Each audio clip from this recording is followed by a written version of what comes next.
দীপ্ত সংবাদে আপনাদের সাথে আছি আমি ইয়াসমিন সুমনা।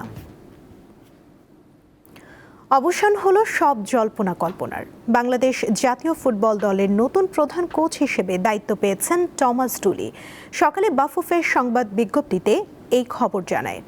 বাংলাদেশ দলের ডাগআউট সামলানোর দায়িত্ব নিয়ে ৬৫ বছর বয়সী এই জার্মান বংশোদ্ভূত কোচ সকালেই ঢাকায় পা রেখেছেন। সবকিছু ঠিকঠাক থাকলে আগামী রোববার থেকে বাংলাদেশ দলের ক্যাম্পে দেখা যাবে ডুলিকে। জন্মসূত্রে জার্মান হলেও সাবেক ডিফেন্সিভ মিডফিল্ডার টমাস ডুলির খেলোয়াড়ি জীবন কেটেছে যুক্তরাষ্ট্রের জার্সিতে। দেশটির হয়ে ৭ বছরের আন্তর্জাতিক ক্যারিয়ারে ৮১ ম্যাচ খেলেন এবং গোল করেন ৭টি। ১৯৯৪ সালে যুক্তরাষ্ট্রের মাটিতে অনুষ্ঠিত বিশ্বকাপে স্বাগতিক দলের হয়ে ৪টি ম্যাচই খেলেন ডুলি। ১৯৯৮ বিশ্বকাপেও যুক্তরাষ্ট্রের অধিনায়ক হিসেবে সব ম্যাচ খেলেন। ২০১১ থেকে ২০১৪ সাল পর্যন্ত যুক্তরাষ্ট্র জাতীয় দলের প্রধান কোচ ইয়ুর্গেন ক্লিন্সম্যানের সহকারী হিসেবে কাজ করেন তিনি। এরপর ফিলিপিন্সের কোচের দায়িত্ব পালন করেন। বাংলাদেশের দায়িত্ব নেয়ার আগে গায়ানা জাতীয় দলের দায়িত্বে ছিলেন ডুলি। আর তার অধীনে বাংলাদেশ দলের প্রথম মিশন শুরু হচ্ছে আগামী ৫ জুন।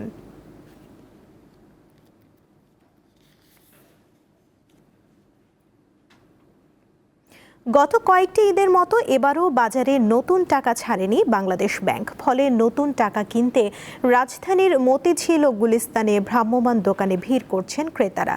প্রতি বান্ডেলে ৩ থেকে ৪০০ টাকারও বেশি দিয়ে এসব নতুন টাকা কিনছেন গ্রাহকরা।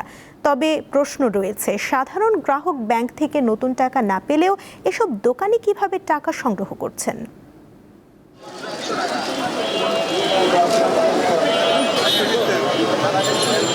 এটা হলো রাজধানীর গুলিস্তানের টাকার হাট। বাণিজ্যিক ব্যাংকগুলোতে নতুন টাকার নোট না মিললেও এখানে সব ধরনের নোটই মিলবে। তবে এর জন্য গ্রাহকদের বাড়তি অর্থ গুনতে হবে।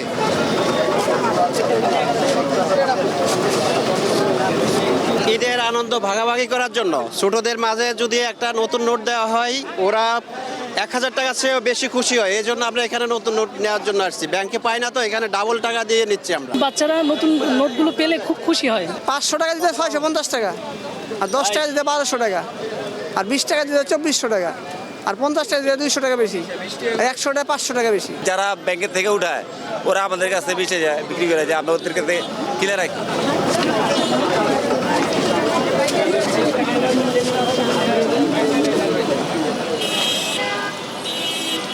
বেশ কয়েক বছর আগেও বাণিজ্যিক ব্যাংকগুলো থেকে নতুন নোট বিনিময়ের সুযোগ থাকলেও এখন সেই সুযোগ আর নেই। কেন এই অবস্থা? বাংলাদেশ ব্যাংক ২টি ঈদকে কেন্দ্র করে বড় অ্যামাউন্টের নতুন ফ্রেশ নোট বাজারে ছেড়ে থাকে। সেই কালচার থেকে আমরা বের হয়ে আসতে যাচ্ছি। নতুন নোট বাজারে ছাড়া একটা রেগুলার ফেনোমেনা হবে। সারা বছরই থ্রু আউট দ্য ইয়ার আমরা চাহিদা মোতাবেক বাজারে নতুন নোট ছাড়ব। এবারও ঈদকে কেন্দ্র করে নোট ছাড়ার কোনো টার্গেট আমাদের নেই। গ্রাহকরা বলছেন, ঈদে বাণিজ্যিক ব্যাংকগুলো থেকে আনুষ্ঠানিকভাবে নতুন নোট বিতরণ বন্ধ থাকায় একদিকে যেমন ছেঁড়া ফাটা ও ময়লা নোটের সংখ্যা বাড়ছে, অন্যদিকে তেমন ঈদের সালামিতে অনেকেই নতুন নোট পাচ্ছেন না। শাহরিয়ার ইমন, দীপ্ত সংবাদ, ঢাকা। কোরবানির ঈদকে ঘিরে ক্রেতার সমাগম বাড়ছে গাইবান্ধা, নীলফামারী, নওগাঁ ও শেরপুরের পশুর হাটে। শেষ মুহূর্তে পশু পরিচর্যায় ব্যস্ত সময় পার করছেন খামারিরা। নানা কারণে আশঙ্কা থাকলেও পশুর ন্যায্য মূল্য পাওয়ার আশা তাদের। এভাবে ব্যস্ত সময় পার করছেন গাইবান্ধার খামারিরা। পরম যত্নে বড় করা গবাদি পশুর শেষ মুহূর্তের পরিচর্যা করছেন তারা। জেলার ৭ উপজেলার বিভিন্ন খামারে নজর কাটছে দেশি জাতের পাশাপাশি শাহিওয়াল, ফ্রিজিয়ান ও সিদ্ধি জাতের গরু। খামারিরা জানান, পশু খাদ্যের দাম বৃদ্ধির সাথে পশু পালনের খরচও বেড়েছে। আমি ন্যাচারাল খাওয়া খাই, ভুট্টা, গম, ধান। গরুর খাদ্যের দাম বাড়ে গেছে, এরকম তো পাত্তা হচ্ছে না। তাই বাইরে গরু না আসলে তাও তো পাত্তা হয়তো। এবার জেলায় ১,৭৬,৯০০ গবাদি পশু কোরবানির জন্য প্রস্তুত করা হয়েছে। এদিকে নীলফামারীর ৩,০০০-এর বেশি খামারেও দেখা গেছে শেষ সময়ের ব্যস্ততা। পশুপালনের খরচ বেশি হলেও ঈদের বাজারে ভালো দাম পাওয়ার আশা খামারিদের। তবে সীমান্ত দিয়ে ভারতীয় পশু প্রবেশ করলে ন্যায্য মূল্য থেকে বঞ্চিত হওয়ার আশঙ্কা তাদের।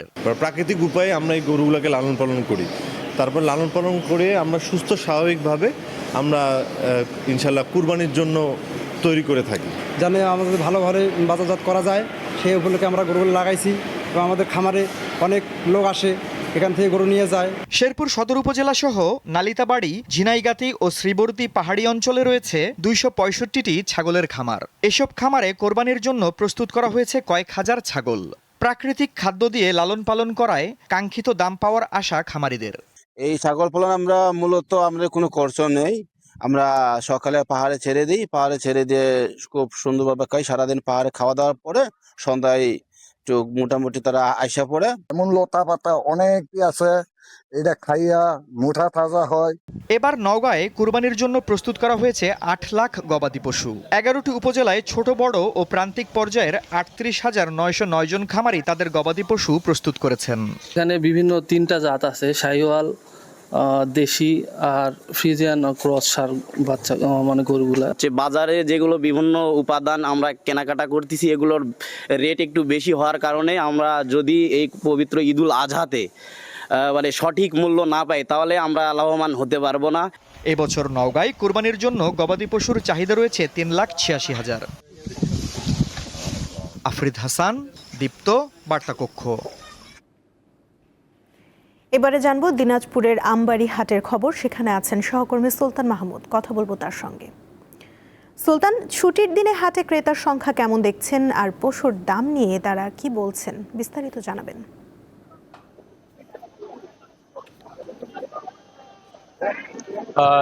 সুমনা, আপনি জানেন যে আর মাত্র 5 দিন পরেই কুরবানির ঈদ শুরু হচ্ছে। সেই ঈদকে সামনে রেখেই দিনাজপুরের জেলায় 68টি স্থায়ী এবং অস্থায়ী হাট রয়েছে। আজকে দিনাজপুরের যে আমবাড়ি হাটটি, এটি আসলে বিশাল বড় একটি পশুর হাট। এখানে আমরা দেখেছি যে সকাল 10টা থেকেই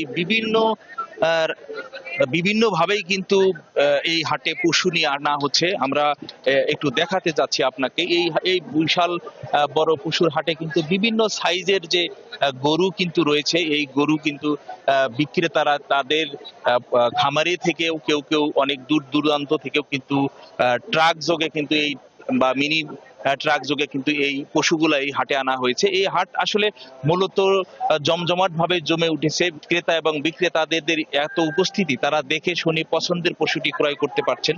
এবং সবচেয়ে গুরুত্বপূর্ণ বিষয় হচ্ছে যে এবছর কিন্তু বিক্রেতারা বলছে যে গত বছর তুলনায় একটু গরুর দাম একটু বেশি, কারণ আপনি জানেন যে মাংসের দাম বেশি হয়েছে এবং পাশাপাশি আবার গোখাদ্যের দামও কিন্তু বেশি হওয়ার কারণে কিন্তু এই হাটের বিক্রেতারা বলছে গরুর দাম একটু বেশি। তবে ক্রেতারা কিন্তু কয়েকজনের সাথে আমার কথা হয়েছে, তারা যেমনটি বলেছে যে এই গত বারের তুলনায় একটু দাম বেশি, কারণ আপনি জানেন যে মাংসের দাম তো বেশি হওয়ার কারণেই গরুর দাম বেশি হচ্ছে। সব মিলেই আপনাকে একটু বলতে পারি যে ক্রেতা এবং বিক্রেতাদের যে উপস্থিতিতে এই হাট একেবারেই জমে উঠেছে এবং অনেকেই কিন্তু ঢাকা সহ বিভিন্ন অঞ্চল থেকে ক্রেতারা কিন্তু এই হাটে আসছেন, তাদের পছন্দের মতো পশুটি ক্রয় করছেন। এখানে সবচেয়ে বড় একটি বিষয় সেটি হচ্ছে যে 80,000 থেকে 1,20,000 টাকা দামের যে গরুর কিন্তু সবচেয়ে একটু চাহিদা বেশি থাকে এবং ক্রেতারাও কিন্তু এই মূল্যের যে গরুগুলো বা এই কুরবানি পশুটি তারা পছন্দ করছেন। সব মিলেই বিক্রেতা এবং ক্রেতাদের মধ্যে সমন্বয় করেই কিন্তু এই দিনাজপুরের যে আমবাড়ি পশুর হাটটি একেবারেই জমজমাট ভাবে জমে উঠেছে। সুমনা, দিনাজপুর থেকে জানাচ্ছিলেন সহকর্মী সুলতান মাহমুদ। ঈদুল আজহাকে সামনে রেখে হবিগঞ্জেও জমে উঠেছে পশুর হাট। প্রতিদিন সকাল থেকে সন্ধ্যা পর্যন্ত চলছে জমজমাট বেচাকেনা। দাম নিয়ে রয়েছে মিশ্র প্রতিক্রিয়া। এ বিষয়ে জানব সহকর্মী আখলাস আহমেদ প্রিয়র কাছ থেকে। ঈদুল আজহাকে সামনে রেখে জমে উঠেছে হবিগঞ্জের আজমিরগঞ্জের পশুর হাট। দেশের বিভিন্ন এলাকা থেকে গরু ছাগল সহ নানা ধরনের পশু নিয়ে আসছেন বিক্রেতারা। ক্রেতা বিক্রেতার সমাগমে প্রতিদিন সকাল থেকে সন্ধ্যা পর্যন্ত এই হাটে চলছে জমজমাট বেচাকেনা। গরুটা আমি 2টা গরু পালছি, কোনো খামারের না, আমার নিজের। দাম চাই আমি 2,40,000। আমার টার্গেট আছে 2 লক্ষ টাকা হলে বিক্রি করবো। 10টা থেকে বেচছি 5টা, আর গরু বাজারটা এদিকে মান্দা। হাটে দেশীয় জাতের ছোট্ট বড় বিভিন্ন আকারে পশু নিয়ে এসেছেন খামারিরা। পশুর মূল্য কম থাকায় এবার লোকসানের সংখ্যা তাদের। তবে ক্রেতারা বলছেন ছোট এবং মাঝারি আকারের পশুর চাহিদা বেশি। দেখে একটা পছন্দ হইলো, এই জন্য নিজে 92,000। আর এবার দাম হাতে লাগালে কিনছি চারটা কিনছি ভালো বিক্রি হইতেছে। বেচা কিনা গরুগুলা মানে চাহিদা বান্ধা আছে, মানে অন্য বছর তুলনায় এবছর গরু বেচা কিনা মোটামুটি ভালো হইতেছে। ক্রেতা বিক্রেতাদের সার্বিক নিরাপত্তায় কাজ করছে প্রশাসন। হাটে ছাড়াও আমাদের প্রত্যেক হবিগঞ্জের অন্যান্য স্থানে সিলটাই হচ্ছে অজ্ঞান মলম পার্টি যারা রয়েছে এই সমস্ত সদস্য সম্পর্কে আমরা আগে থেকে তথ্য সংগ্রহ করে তাদের বিরুদ্ধে আমরা ব্যবস্থা গ্রহণ করছি এবং জাল টাকা বিস্তার যেন না হয় সেটা রোধ করার জন্য আমাদের টিম কাজ করবে। জেলায় কুরবানির পশুর চাহিদা ৪৬,০০০। ইতিমধ্যে জেলার বিভিন্ন হাট এবং খামার থেকে পশু কিনছে ক্রেতারা। ঈদ যত ঘনিয়ে আসবে বেচা কিনা তত বাড়বে বলে জানিয়েছেন সংশ্লিষ্টরা। আখলাস আহমেদ প্রিয়, দীপ্ত সংবাদ, হবিগঞ্জ। এবার থাকছে উদ্দীপ্ত যা কিছু ভালো ও উদ্দীপনার।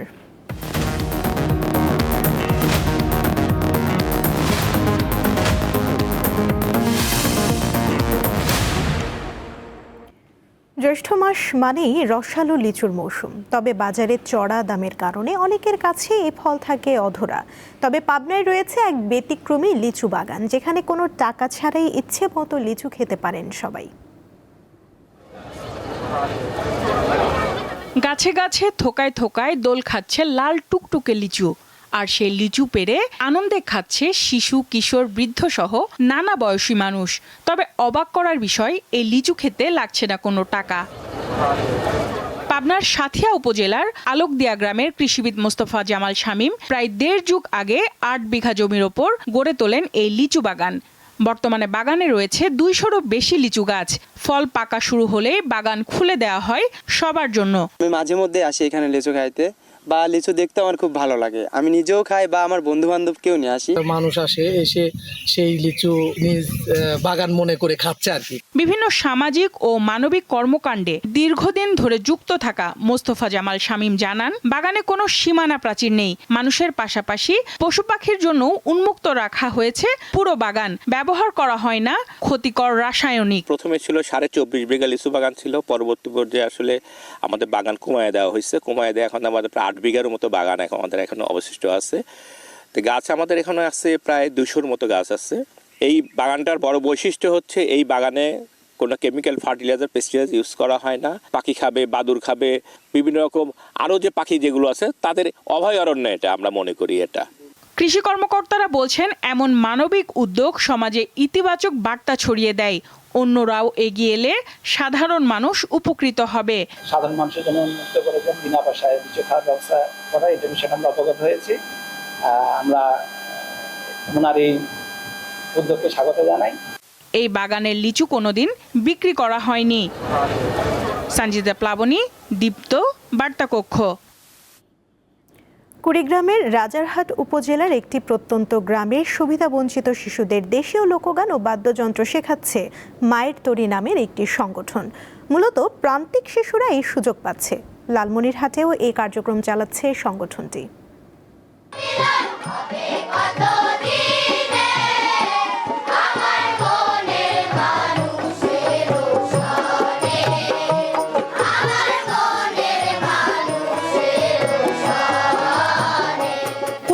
শহর থেকে প্রায় ১৫ কিলোমিটার দূরে রাজারহাট উপজেলার নিভৃত গ্রাম সিংহিমারি।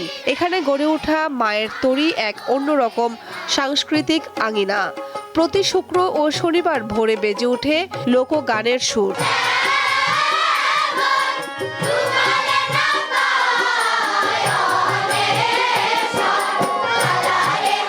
শিশুরা গান শেখার পাশাপাশি মানবতার ভাষা আর সুরের ভেতর দিয়ে জীবনের গভীরতা বোঝার সুযোগ পায়।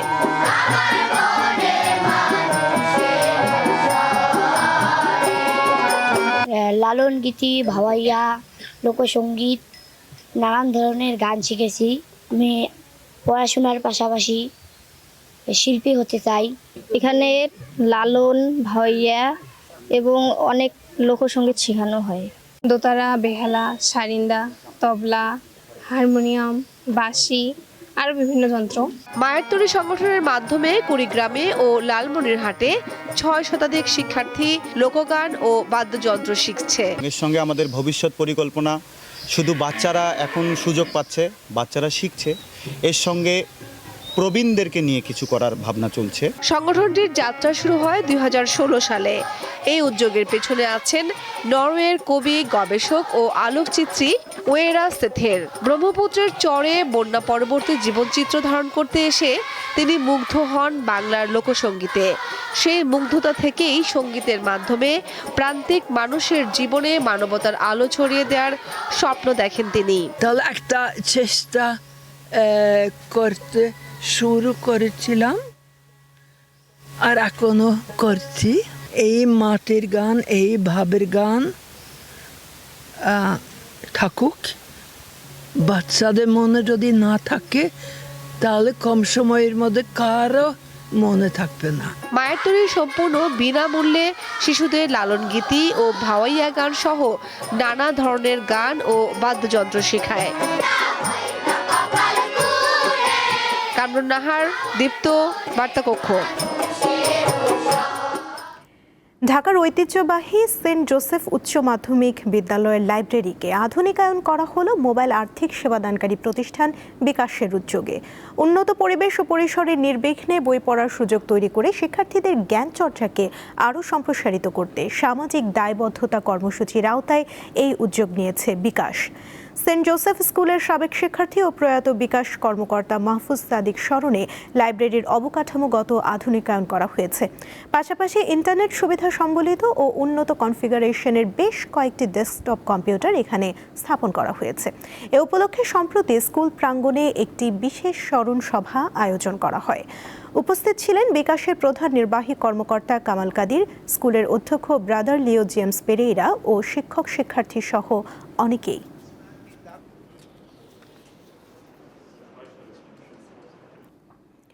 ওয়ালটনের ফ্রিজ কিনে মিলেনিয়ার হলেন আরও 2 ক্রেতা।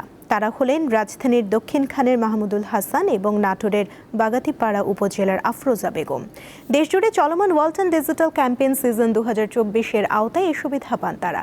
সম্প্রতি রাজধানীর উত্তরায় ওয়ালটন প্লাজায় আয়োজিত অনুষ্ঠানে মাহমুদুল হাসানের হাতে 10 লাখ টাকার চেক তুলে দেন চিত্রনায়ক আমিন খান, ওয়ালটন ফ্রিজের ব্র্যান্ড অ্যাম্বাসেডর ও চিত্রনায়িকা বিদ্যা সিনহা মিম এবং ওয়ালটনের senior executive director Abdullah Al Mamun. এর আগে নাটোরের বাগাতিপাড়া উপজেলার দয়ারামপুর ওয়ালটন প্লাজার শাখার আয়োজিত পৃথক অনুষ্ঠানে ক্রেতা আফরোজা বেগমের হাতে চেক তুলে দেওয়া হয়।